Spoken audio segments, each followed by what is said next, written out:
వివేక హత్య కేసులో వైఎస్ భాస్కర్ రెడ్డిని సిబిఐ అధికారులు అరెస్ట్ చేశారు. పులివెందుల్లో నివాసంలో అరెస్ట్ చేసిన అధికారులు ప్రస్తుతం ఆయన్ను రోడ్డు మార్గంలో హైదరాబాద్కు తరలిస్తున్నారు. వివేక హత్య కేసులో భాస్కర్ రెడ్డిపై చాలా కాలంగా ఆరోపణలు ఎదుర్కొంటూ ఉన్నారు. 130B, రెడ్ విత్ 302, 201 సెక్షన్ల కింద కేసు నమోదు చేసిన అధికారులు భాస్కర్ రెడ్డిని అదుపులోనికి తీసుకున్నట్లుగా తెలుస్తోంది. భాస్కర్ రెడ్డి అరెస్ట్ చేసిన సమాచారాన్ని ఆయన భార్య లక్ష్మికి సిబిఐ అధికారులు తెలిపారు.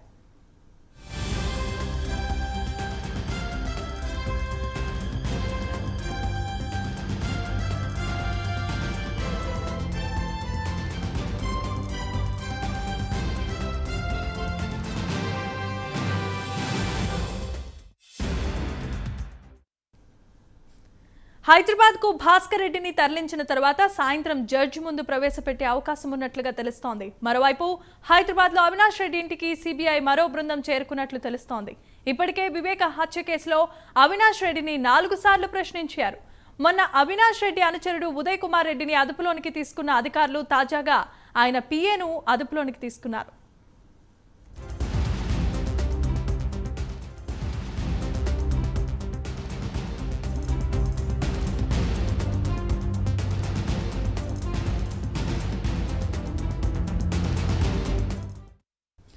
భాస్కర్ రెడ్డిని కడప సెంట్రల్ జైలు వద్దకు తరలిస్తారన్న సమాచారంతో ఆయన లాయర్లు జైలు వద్దకు చేరుకున్నారు.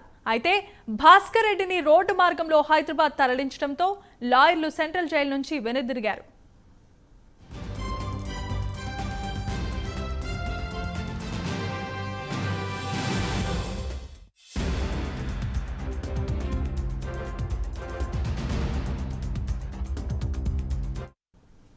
ఇక దీనిపై మరింత సమాచారం అందించడానికి మా ప్రతినిధి సుధీర్ కడప నుండి ఫోన్ ఇన్ ద్వారా సిద్ధంగా ఉన్నారు.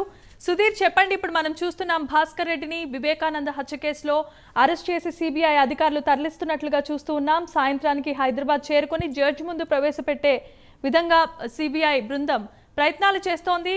ఒకవైపు ఇదిలా ఉంటే వివేకానంద హత్య కేసులో ఇంకెవరెవరిని అరెస్ట్ చేస్తారన్న ఉత్కంఠ సర్వత్రా నెలకొంది. దీనికి సంబంధించిన వివరాలు ఎలా ఉన్నాయి?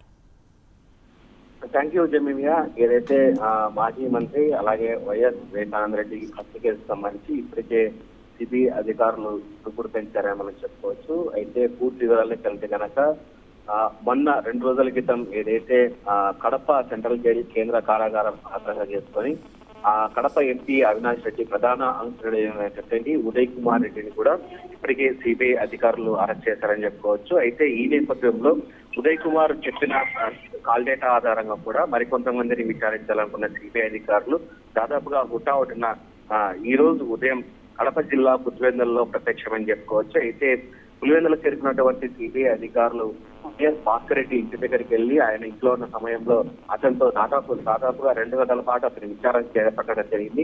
ఈ విచారణలో కూడా కొన్ని నిజాలు కూడా పూర్తి స్థాయిలో బయటపడటం జరిగింది.